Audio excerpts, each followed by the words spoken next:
बिस्मिल्लाहिर्रहमानिर्रहीम। अस्सलाम वालेकुम students and viewers. Sir Zafar YouTube के यूट्यूब चैनल से कैसे हैं आप लोग। तो लास्ट वीडियो में मैंने आपको बताया था कि डिमांड का और सप्लाई का अलग अलग जो है वो डायग्राम कैसे बनेगा और वो थ्योरी क्या होती है। आज हम इंशाल्लाह ताला अज़ीज़ डिमांड और सप्लाई को, वैसे भी मैं सिमल्टेनियसली ही देखा था, आज इन दोनों को मिलाकर हम पढ़ेंगे और इन दोनों को मिलाकर पढ़ने का नाम ही दरअसल मार्केट प्राइस है। तो स्टूडेंट बिना टाइम वेस्ट किए चलते हैं अपनी स्क्रीन पर। जी स्टूडेंट देखिए हम क्या करेंगे। देखिए हमारे पास दरअसल जब भी हम किसी भी चीज़ की डिमांड एंड सप्लाई की जब हम बात कर रहे होते हैं, तो जब भी इक्वेशन हमारे पास दो दी गई हों, उन दोनों इक्वेशंस को हम बराबर रख लिया करें। जैसे कि देखिए हम यहाँ क्या कर रहे हैं स्टूडेंट, दोनों इक्वेशंस को मैंने बराबर रखा। हमारे पास इक्वेशंस हैं कौन कौन सी। एक तो हमारे पास इक्वेशन ये है जो कि डिमांड की इक्वेशन है, और एक ये है जो कि सप्लाई की इक्वेशन है। ख्याल रखिएगा, मैं ये बात कई दफा बता चुका हूं आपको कि डिमांड की इक्वेशन में सिर्फ एक ही शर्त होती है कि जो पी की साइन है वो हमेशा माइनस होगी और सप्लाई में पी की साइन जो है वो प्लस होगी। बस ये ख्याल रखना है। बाकी यहाँ 50 माइनस का आ जाए कोई फर्क नहीं पड़ेगा, 100 माइनस का प्लस का आ जाए कोई फर्क नहीं पड़ेगा। आपने सिर्फ पी के साथ साइन का चेक करना है। पी के साथ साइन जो है किस चीज का है, बस वो अगर ठीक है तो फिर इसका मतलब सब ठीक है। तो चलिए स्टूडेंट देखें, मैंने दोनों इक्वेशंस को हम बराबर रख दिया। डिमांड की मुसावात जो है वो हमारे पास ये रही और सप्लाई की मुसावात हमारे पास ये रही। दोनों मुसावातों को मैंने हम बराबर रख दिया। यहां अगर हम देखें तो दोनों मुसावातों को मैंने ये करके यूं करके बराबर कर दिया है। अब ये मुसावातें दोनों हम इसको सॉल्व कर लेंगे, बस सिंपल सी बात है। कैसे सॉल्व करेंगे, दो पी ऑलरेडी इधर है, हम इधर ही रखेंगे, इसमें किसी किस्म की कोई चेंज तो आएगी नहीं, आप जानते ही हैं इस बात को। और इस ये थ्री पी जो है उठकर इधर आएगा। तो आप जानते हैं जब एक वैल्यू यहां से यहां जाती है तो उसका साइन चेंज हो जाता है। तो थ्री पी प्लस का था, इधर जाके माइनस हो जाएगा। 50 ऑलरेडी इधर है, माइनस 50 है, कोई चेंज नहीं करेंगे। 100 उस तरफ है, प्लस का है, इधर होगा माइनस हो जाएगा। 3p और 2p दोनों माइनस के हैं, प्लस होके ये देखें 5p माइनस का बन जाएगा।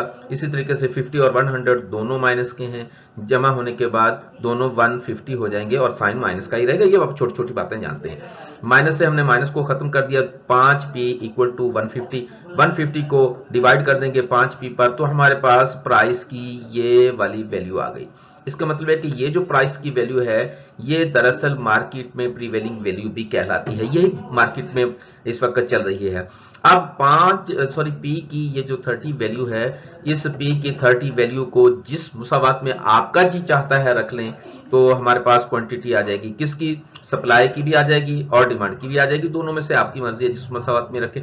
मैंने यहाँ दोनों मुसावातों में इसलिए रख दिया ताकि आपको थोड़ी सी तसल्ली हो जाए कि किस तरीके से ये काम करता है। तो चलिए पहले हमने डिमांड की मुसावात में इसको रखा, 100 माइनस 2p मैंने इक्वेशन ले ली। उसके बाद जो है हमने क्या किया स्टूडेंट, 100 की जगह पे 100 ही रहेगा, माइनस का माइनस ही रहेगा, 2 का 2 ही रहेगा।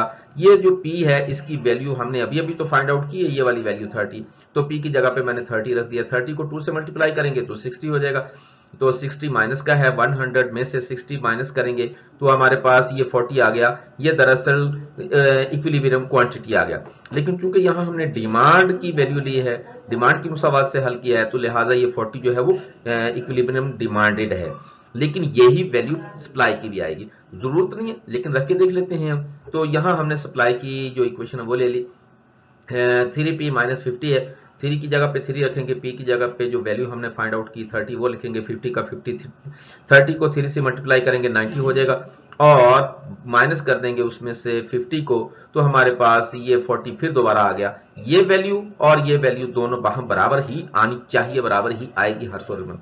और इसका जो है हमने यहाँ ग्राफ बना लिया है। ग्राफ में क्या है, अगर आप इसको देखें तो 30 वैल्यू है हमारे पास प्राइस की, 40 वैल्यू है हमारे पास सप्लाई की भी और क्वांटिटी की भी। बस स्टूडेंट इतनी सी बात है। और चाहे तो आप यहाँ दोनों की इक्वेशन लिख दें, चाहे तो नहीं लिखें, कोई फर्क नहीं पड़ेगा, बस इतना सा काम है। और अगर आप इस ये कैसे पता चला ये कैसे बनेगा, तो मैं एक आप छोटी सी स्लाइड आपको दिखा देता हूं कि कैसे। तो स्टूडेंट देखें हम इसको भी हल कर लेते हैं। कैसे हल करेंगे कि देखिए ये जो है ना 30, ये तो मैंने प्राइस लिखना ही लिखना है। अब 30 से कुछ वैल्यू नीचे वाली ले ली मैंने, 20 और 10, और कुछ वैल्यू ऊपर वाली ले ली 30 से, 40 एंड 50।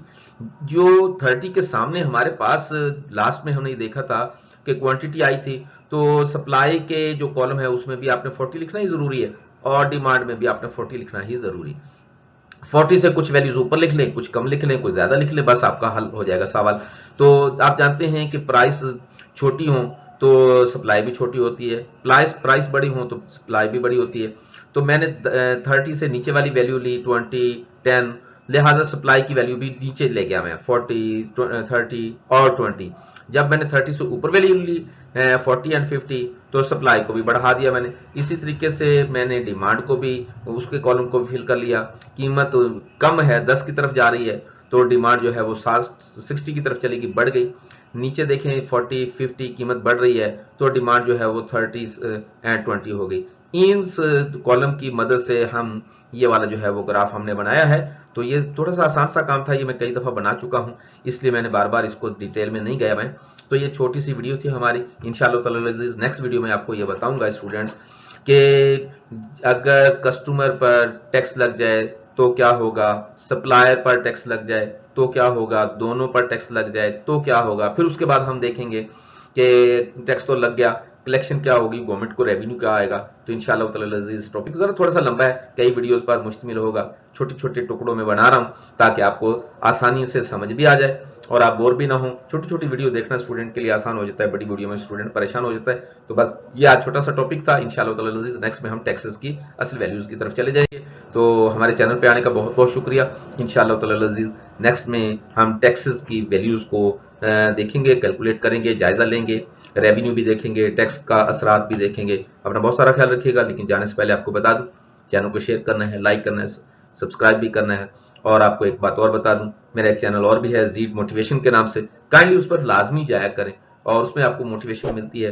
तो दोनों चैनल्स पे आप कमेंट्स भी किया करें, लाइक भी किया करें, इससे थोड़ी सी हमें हौसला मिलता है, वीडियो बनाने को जी चाहता है। Thank you very much. अपना बहुत सारा ख्याल रखिएगा। बस।